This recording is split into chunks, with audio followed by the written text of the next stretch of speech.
So we're in Fresno, California, just finished installing a new fill valve for this toilet. It is a Mancessa. Never seen one before. Older than 87. That's when I started, so probably 70s, right around there.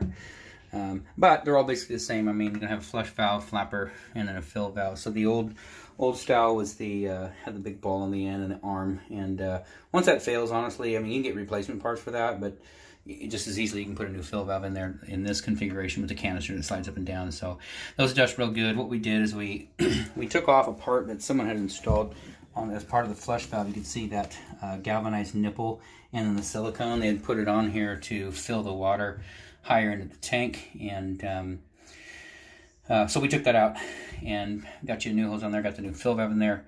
We did put a new supply line on there as well. Whenever we work on a toilet, we like to come back in and put a brand new supply line. So that's a braided stainless steel.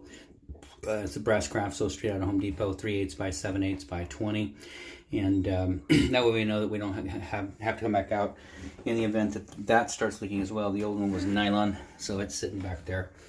So that probably, I mean, could be in good shape. It's a Watts, that's a good product, but you know, eventually things wear out in gaskets. So anyways, brand new supply line, brand new fill valve. Right now it is filling correctly. You can see it's just below the top of that tube.